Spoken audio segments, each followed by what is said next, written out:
This is Research Spotlight at Cumbria. So I'm Dr Liz Bates. I'm an Associate Professor of Family Violence and Abuse. I got involved in this area, well, I can remember very clearly I had a lecture by Nikki Graham-Kevin, who is now Professor Nikki Graham-Kevin, who became my PhD supervisor as well later down the line, where she was talking about women's violence when I was doing my undergraduate degree. And she was talking about women's violence, and she was talking about women being violent towards men in relationships. And I remember being sat in that lecture theatre thinking I had never heard that this was a thing. I did not know this was a thing. In this podcast series, we're profiling our researchers, hearing in detail about their work and the impact this has on wider society. Still quite a lot of stereotypes of what domestic violence looks like or who it affects.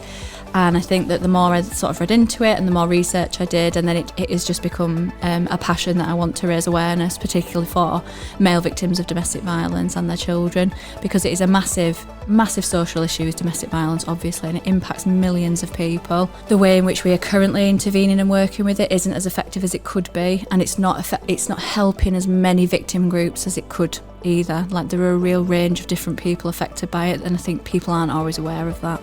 So for me, it's a really important area because there are lots of people out there that need help and support and don't have access to it at the moment.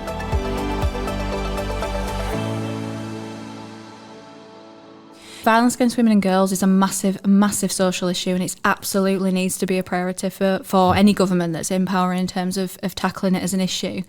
One of the issues we have with when we label policies and strategies in that gendered way, though, is it can look like it's only working with one particular group.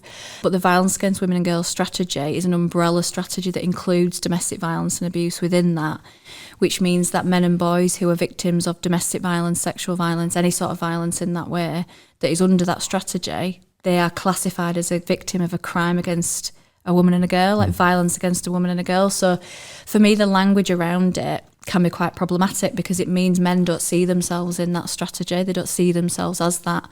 And there's been some research out recently that has highlighted that actually when men become aware that they, as a victim, will be classified as a victim of a crime against a woman or a girl, they feel quite invisible within that. They feel quite discounted and invalidated and hidden within that, and that's really impacting them coming forward and asking for help. The Violence Against Women and Girls strategy is incredibly important. For me, as an aside, I would call for and have publicly called for a Violence Against Men and Boys strategy as a parallel strategy that would allow us to focus attention appropriately on different victim groups and how it is impacted by them.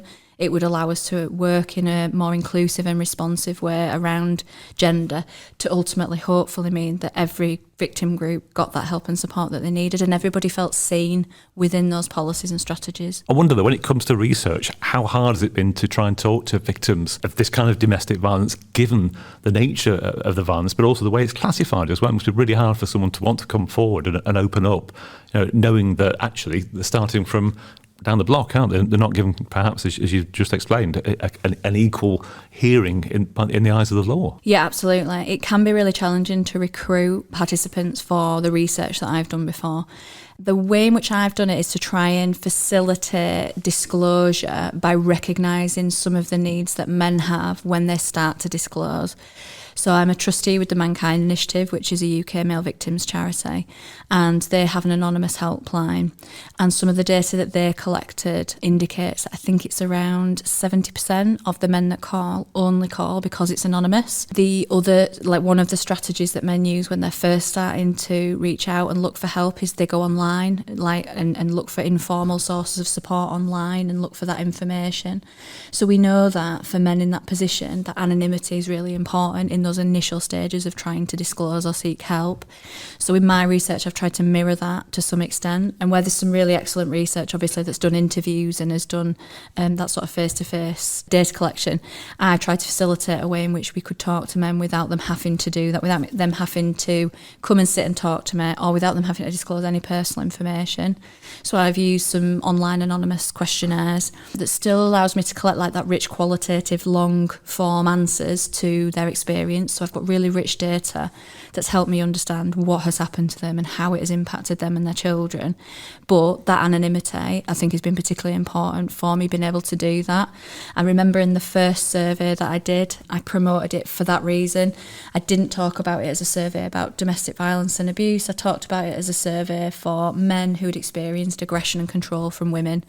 And within the survey, I asked them if they'd ever told anybody before completing the survey, and there was about 25% of the men from that first one that had never told anybody. Understanding and trying to respond to the needs of the men who I'm trying to talk to is for me like the way that I'm trying to kind of work with them and get them to disclose and get them to talk about their experience, because that helps us raise awareness, and that helps hopefully ultimately men recognise that experience and then ask for help, and then, you know, it sort of snowballs from there, hopefully.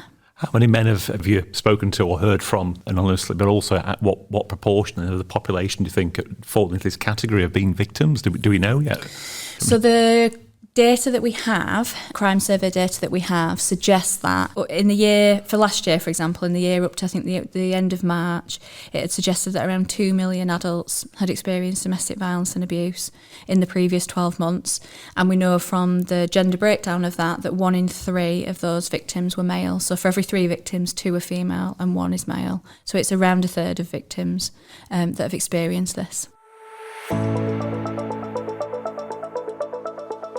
I mean, ultimately, the research is most important for raising awareness of the issue of domestic violence that impacts men. And I think that that's important for raising awareness generally, because people's reactions, social reactions, societal reactions, but also the reactions of service providers, police, different agencies, it's so important that we know men are impacted by this and we can respond and support them when they ask for help. But I think also it's really important that we talk about it so men themselves can recognise if that's an abusive relationship that they're in, if that's a behaviour they're experiencing.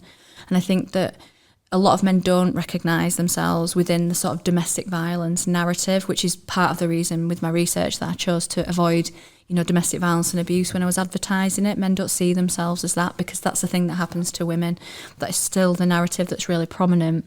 So if by talking about it and by me doing the research and obviously a lot of other experts and scholars in the area, by us doing this research and talking about it in, you know, the academic journals and the books, which is important, but ultimately as well talking outside to people outside of the university, outside of academia and into sort of practice and services and getting that awareness raised. Ultimately, I hope that it means more men will come forward and ask for help and escape the abuse that they're experiencing, which will help them then on their own journey to a better mental health and well-being and their children, because the impacts of domestic violence and abuse on families is horrific. So do you think that some men just think it's normal, that they get used to it and it's almost like a kind of a syndrome? They think, well, this is this cycle of what's happening to me. It happens to other people, doesn't it? And therefore, I'll just carry on with it. That's a really interesting question. I think generally speaking, there is definitely probably across all victim groups. I think some people will think that it's not a big deal or it is something that happens or it's something normal. Perhaps if they've grown up in a home where there's been violence, then seeing violence and conflict in a relationship might feel like that's a relatively sort of normal, I'm doing inverted commas, normal part of a relationship and of how we deal with conflict. And I think that to some degree, it's possible that any victim and any victim group may have an element of that where they think that it's a normal part of a relationship or it's a normal behaviour, potentially because of their own experiences, you know, as children and growing up in a home where there's violence, or because of, I don't know, some sort of, you know, how we talk about it and how it might have been normalised. That's a risk across a number of groups. I think for men, there is a risk, and it's quite common, that because, especially historically, we haven't talked about it, they think that they're the only person, the only man experiencing it. Because again, it's something that happens to women. Men often think that they're on their own, and that has been something that's happened where I've had responses within my research. Men have contacted me and said, I can't believe you're doing this research, that this happens to other men. I thought I was on my own. So it also is a thing where they think that actually maybe it's just me and I can't tell anybody because it's just me. And then that obviously then perpetuates the stigma and the silence around it because they're not talking about it. Whereas the more we talk about it and the more we raise awareness, as I say, outside, you know, in services, in the world, in the public narrative, the more I hope that it will mean men will be able to talk about it themselves. So when it comes to the research that you've done, it's obviously been used by a number of organisations, stakeholders for training and education purposes. Is it making a difference? I hope so. Yeah, I really hope so. I really hope that it's having an impact. And I do think it is. There's been quite a lot of positive response by particularly frontline practitioners, actually, where we know that they see it, like they see the range and the scope and that, like the complexity of domestic abuse in the work that they do, and are sometimes confused by the fact the training might just focus on one particular group. And then I've had comments from people where they're like, this is what I see. It's so good to see this research because this is backing up what I'm seeing in the work that I do, and it really helps me understand the dynamics of the abuse that I'm seeing in that home or the impact it's having on the children. So I think that actually, there is evidence that supports what people and practitioners are seeing within the work that they're doing. And I think ultimately it's helping them with that. But I guess when it comes to organisations who've perhaps had years, if not decades, of looking out for fairly standard scenarios and seeing things changing and having to adapt to make sure that everyone root and branch knows to look out for that, whatever that change may be, that's going to take some time, isn't it? So that's a big change. But if your work helps towards achieve that, short, long term, as long as it happens, that's a good thing, isn't it? Absolutely, yeah. And I do think that some of my work, but also the work of many other people in this area, is changing how we talk about it. And I've been doing this work now for over 10 years, and I have seen a real shift in the recognition. Like, there is still elements where you see the sort of stereotypes and the prejudices that kind of exist within how we talk about it. We still see women's violence made as a tool of humour on TV and stuff like that, or we might see an example where a man's a victim and they say, what did you do to deserve that? So we still see examples of that, but broadly speaking, across time, the narrative has changed, and we see that there are more inclusion of male victims as examples within, for example, awareness raising campaigns, within examples that you might see in posters, even on I've seen quite a lot, on Facebook, and comments on threads and stuff where people are talking like, yeah, but men can be victims as well. So you see, I think that there's a shift in how we're thinking about it, and it's moving in the right direction. And it is slow changes, but changes in the right direction, I think would be a good way to kind of think about it. Coronation Street was actually one of the, I don't know if it was one of the first ones, but it was one that I remember with Tyrone, it was, who was a victim of domestic violence, and they worked really closely with charities and people that support survivors to make sure that they got it right in, again, inverted commas, about how it can be insidious and creep up on you, how it looks generally as an abusive relationship, how it isn't. I always say it's when there's a pattern of coercive control, it isn't like you're on your second date with somebody and they say, right, you can't see your friends and family anymore. That's not how it works. It's like it drip, drip, drip. It creeps in. And a lot of the men that I've worked with will often say it wasn't till I got out of the relationship that I look back and I think, oh my God, what was that? And I think that, the way Coronation Street did that storyline actually was, they did it really well. It was quite effective. And I know that there was an increase in calls to helplines after that. So it does make a difference. It does make a difference in terms of how we see it and what we think about it. I can remember examples like in the past of where I've talked to people about the work that I do and they're like, oh, I didn't realise that men could be victims. So then that person's gone away hopefully thinking, oh, a man could be a victim. So you kind of slowly but surely trying to, increase that awareness. Yeah, I guess it's just a long-term thing, isn't it? It's the drip, drip, drip of information, isn't it? Yeah. Which brings us very neatly to the purpose of this podcast, with the Innovation and Conversation, highlighting research underway at the University of Cumbria. I think you've already answered this question, though, when it comes to sort of the impact your research has had on Cumbria. It's not just Cumbria. It never was just Cumbria, was it? It was the region as a whole. But from what you say as well, nationally, and I guess internationally, because people around the world will be reading what you've been doing. Is that how you see it? Yes, I hope that my research has had an impact in Cumbria, the UK, beyond. That would be wonderful. I think that the data that I've gathered from the men who have shared their stories with me is extremely powerful, and I think it is quite compelling, and you can't ignore it. So when I share it, I do think it does have an impact in that way.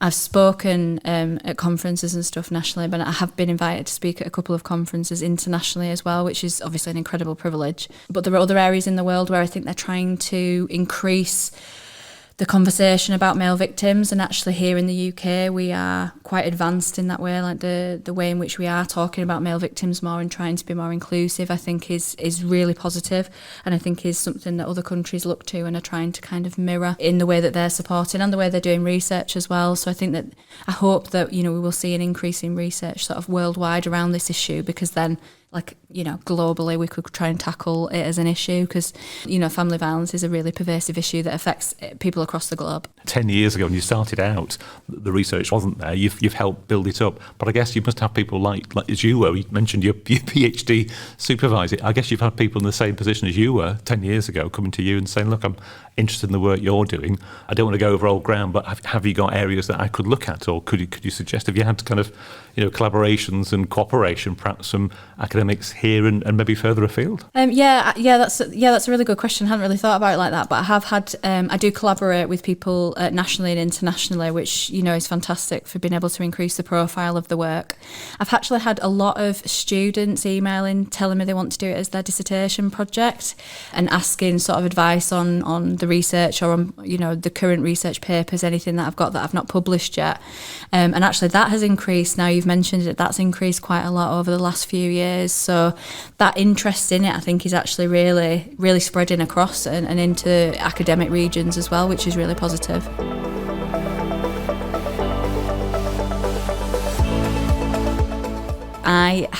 I've based my work on some of the other work that was being done in the area at the time, and I've tried to kind of advance, areas where there were gaps still, and I've done work in that area.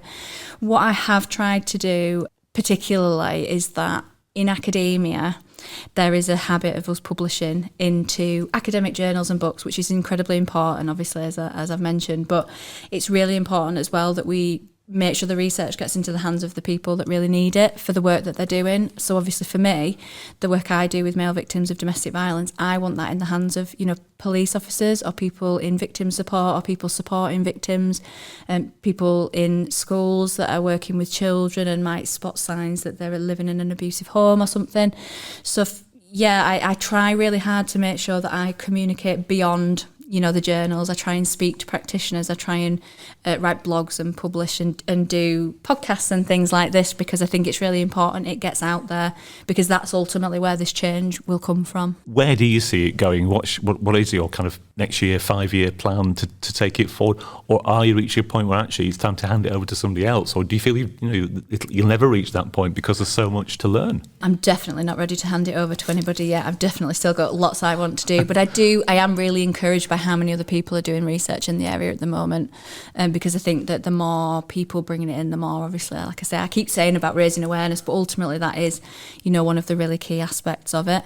So I have still got research that I'd like to do. I've got a few projects on the go at the moment, which I'll be really happy to obviously share publicly when I've completed them and have findings to share.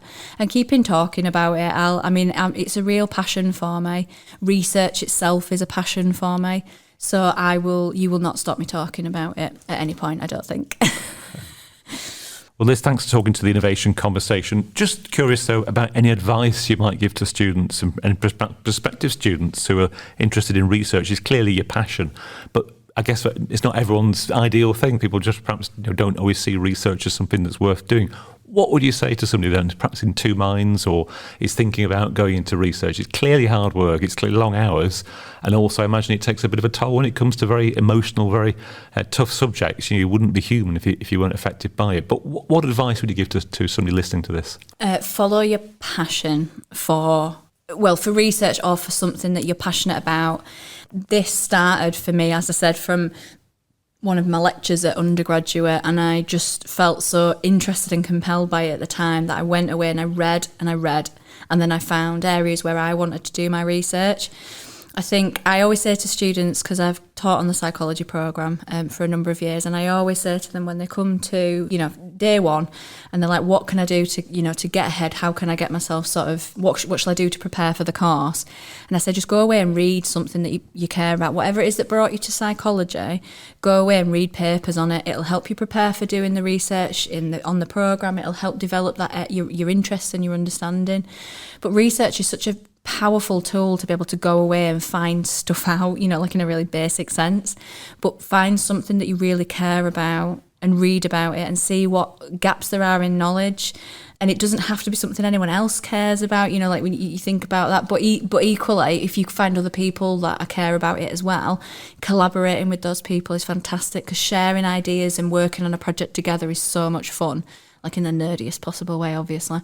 But yeah, find something you're really passionate about and just find out about it, read about it, research it, go away and try and sort of plan of how you can find more out about it. And it could become, it can become a career, like it's become a career for me. I feel very lucky it has, because I know that I started psychology back in the day because I wasn't really sure what I wanted to do. And so everybody said psychology was a good degree for the skills that you would get and everything. But I just found something that I loved and I've just kept going with it.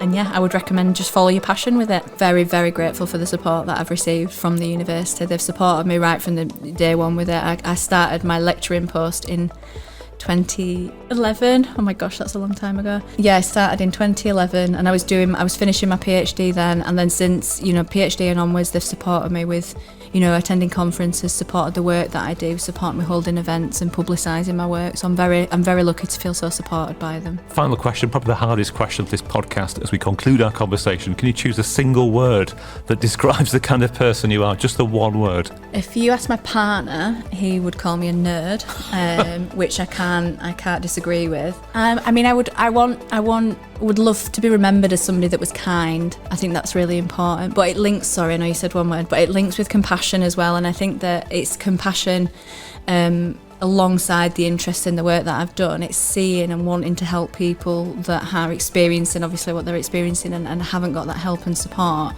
And it's that feeling of compassion and wanting to help people that's really driven me in the work that I've done. So I'll go with nerd, kind and compassion. One That's of those. 3 words. Miss Bates, thank you very much. Thank you. Thanks for downloading this edition of Research Spotlight at Cumbria. Be sure to subscribe and spread the word.